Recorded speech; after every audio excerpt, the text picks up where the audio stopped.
Wabarakatuh. Saya Cindy Octavian dengan NIM 21903012126 dari kelas B pagi ingin mempresentasikan buku kerja KWU 2 Kewirausahaan bergerak dari sebuah ide. STAIN STD KWU 11 Identifikasi dan evaluasi peluang pemasaran unit usaha makanan, produk atau jasa yang saya beri nama Happy Tummy.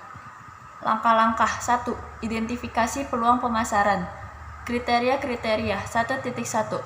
Informasi tentang kebutuhan pasar dan jenis pemasaran dianalisa untuk mengidentifikasi peluang pemasaran. Hasil atau rekaman hasil. Informasi tentang kebutuhan pasar dapat mencakupi 1. Di sini yang saya pilih yaitu 1. Informasi pasar komparatif, apakah kita mampu memproduksi barang dan jasa lebih banyak dengan biaya yang lebih murah daripada negara lainnya. 2. Kinerja pesaing. 3. Kebutuhan pelanggan. 4. Tren dan perkembangan pasar. 5. Pasar baru dan berkembang. 6. Profitabilitas. 7. Angka penjualan. Jenis pemasaran dapat mencakupi, di sini saya memilihnya 1. Pemasaran bisnis ke bisnis. 2. Pemasaran langsung. 3. Pemasaran ide. 1.2. Potensi pasar baru dan kontribusi pada bisnis diteliti untuk masuk, membentuk, atau memengaruhi. Potensi pasar baru dapat mencakupi, di sini saya pilih yaitu e-commerce. Kontribusi pada bisnis dapat mencakupi 1. Berpengaruh pada volume penjualan. 2. Pertumbuhan. 3. Profitabilitas. 1.3. Pendekatan kewirausahaan inovatif dan ide-ide kreatif diidentifikasi untuk aplikasi bisnis potensial mereka dan kembangkan menjadi peluang pemasaran potensial, yaitu hasilnya pendekatan kewirausahaan inovatif dan ide-ide kreatif dapat mencakupi, di sini saya memilih 1. Functional approach atau penjualan, pembelian, penyangkutan, penyimpanan, pembelanjaan, penanggungan resiko, standarisasi, pengumpulan informasi pasar. 2. Managerial approach atau peningkatan pengelolaan usaha. 2. Identifikasi peluang pemasaran. 2.1. Peluang pemasaran diidentifikasi, kemungkinan mereka cocok dengan tujuan dan kemampuan organisasi. Hasilnya yaitu peluang pemasaran dapat mencakupi, di sini saya memilih 1. Penetrasi pasar atau menjual lebih banyak kepada pelanggan yang ada, meningkatkan pangsa pasar dalam segmen yang ada, membuat orang membeli jasa pengembangan bisnis seperti memulai usaha. 2.2. Hasil evaluasi peluang diidentifikasi untuk menentukan dampaknya pada basis bisnis dan pelanggan saat ini. Hasil evaluasi peluang dapat mencakupi, di sini saya memilihnya 1. Desain fungsional dari produk dan daya tarik penampilannya. 2. Fleksibilitas atau memungkinkan adanya modifikasi ciri luar dari produk untuk memenuhi permintaan konsumen atau perubahan teknologi dan persaingan. 3. Daya tahan baku produk. 4. Standarisasi. 5. Kemudahan untuk diproduksi dan diproses. 2.3.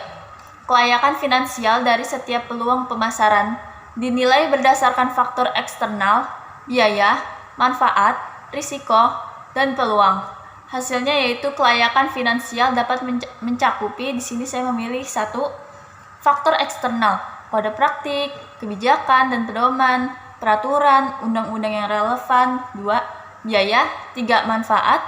4. Risiko. 5. Peluang. 2.4. Kemungkinan strategi pesaing potensial diidentifikasi dari pesaing dengan produk atau jasa yang sama.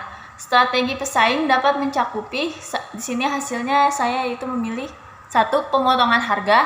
2. Periklanan ekstensif. 3. Kupon. 2.5.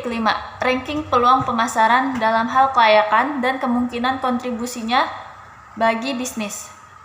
Hasilnya yaitu ranking peluang pemasaran dapat mencakupi, di sini saya memilih 1. Top ranking topics. 3. Evaluasi perubahan yang diperlukan untuk operasi bisnis saat ini. 3.1.